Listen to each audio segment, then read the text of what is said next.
साथियों, आज हम स्टेट हेल्थ सोसाइटी बिहार का कम्युनिटी हेल्थ ऑफिसर का नोटिफिकेशन पढ़ेंगे। स्टेट हेल्थ सोसाइटी बिहार जो एप्लीकेशन इनवाइटेड है, कुछ पोस्ट है कम्युनिटी हेल्थ ऑफिसर। साथियों, जो ये पोस्ट है ना, वो कॉन्ट्रेक्चुअल बेसिस पे है। ठीक है, तो आपको मतलब एक फ़िक्स टाइम के लिए यहाँ पे रिक्रूट किया जा रहा है। तो सबसे पहले ये आपको जानना ज़रूरी है कि जब भी आपकी सरकार की ज़रूरत है तब तक हैं आप।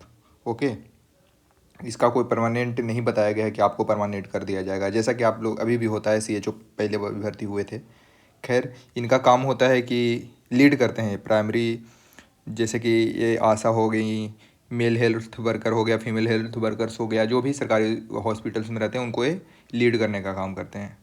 ओके, यानी कि आशा और हेल्थ वर्कर का नेतृत्व प्रदान करते हैं, इन सिंपल वर्ड अगर हम लोग कहें तो। खैर, अब वेतन पे आते हैं कि इनका वेतन क्या होगा। ठीक है, तो 40,000 रुपया पर मंथ इनको मिलेगा, जिसमें 32,000 फिक्स है और 8,000 जो है परफॉर्मेंस लिंक्ड पेमेंट है। आप जैसा परफॉर्म करेंगे उस हिसाब से आपको 8,000 की मतलब रुपया मिलेगा। खैर, आगे बढ़ते हैं अपन कि कितना पोस्ट है, क्या है। तो कैटेगरी वाइज देखें तो टोटल सीट्स हैं। यूआर लोगों का है, जो कि अनरिजर्व लोगों का है, उनका 736 है। और फिर ईडब्ल्यूएस का 156 है। तो ये आप अपने हिसाब से देख लीजिए। टोटल कुल मिलाकर सीट्स हैं 4500, जिसमें कुछ पीडब्ल्यूडी का भी है। तो आप अपने हिसाब से जिस भी क्राइटेरिया में आते हैं आप देख सकते हैं अपना। खैर, हम आगे बढ़ते हैं। तो आगे क्या कर रहा है, क्वालिफ़िकेशन। तो हम लोग देखते हैं कि एलिजिबिलिटी जो होता है, एजुकेशन का क्वालिफ़िकेशन क्या मांग रहा है इसमें।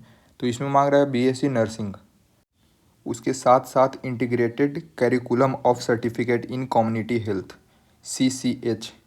ठीक है, नर्सिंग काउंसिल से जो मिलता है वो भी 6 महीने का होना चाहिए। ठीक है, और फिर एकेडमिक ईयर 2020 ऑनवर्ड, या फिर आपके पास पोस्ट नर्सिंग जो कि 2 साल का होता है, और बीएससी नर्सिंग जो कि 4 साल का होता है।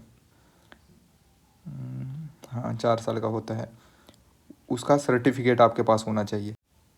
या फिर BSc nursing, post BSc nursing, या फिर GNM pass candidate who have completed certificate course in CCH, यानी कि 6 महीने का वो सर्टिफिकेट प्रोग्राम जो था वो कंप्लीट होना चाहिए। खैर, हम लोग आगे बढ़ते हैं। तो आगे देखते हैं कि इम्पोर्टेंट नोट्स। ठीक है, तो ये बोल रहा है कि state health society Bihar reserve the right to change the number of position और वैकेंसी, यानी कि पोजीशन और वैकेंसी का जो नंबर है चेंज कर सकता है, कैंसिल कर सकता है। आगे बढ़ते हैं। एक थोड़ा इम्पोर्टेंट सा है, ये है कि जो पहले CHO के तौर पे कार्यरत हैं या फिर अभी भी कार्यरत हुए हैं, मतलब प्रेजेंटली वर्किंग हैं, वो इसमें अप्लाई करने के लिए इन एलिजिबल हैं। ठीक है, यानी कि वो इसमें भाग नहीं ले सकते, इन एलिजिबल। ठीक है, और अगर ऐसा बाद में ज्वाइनिंग के बाद भी पता चलता है तो उनको हटाया जा सकता है और उन पर लीगल कार्रवाई की जा सकती है, ऐसा इसमें लिखा गया है। ठीक है, लीगल कार्रवाई ऑलरेडी जो ज्वाइन हो चुके हैं उनको। ओके, अब अपन आगे बढ़ते हैं। तो एप्लीकेशन फ़ी है, अच्छा एप्लीकेशन स्टार्ट कब होगा वो लिखा हुआ है। ऑनलाइन एप्लीकेशन होगी बस, तो ये लिखा हुआ है। और फिर कब से स्टार्ट होगी, तो स्टार्ट डेट है 1 नवंबर से। ठीक है, 10 AM। ओके, और लास्ट डेट है 21 नवंबर 6 PM तक। ओके, फिर उसके बाद एप्लीकेशन फ़ी है। तो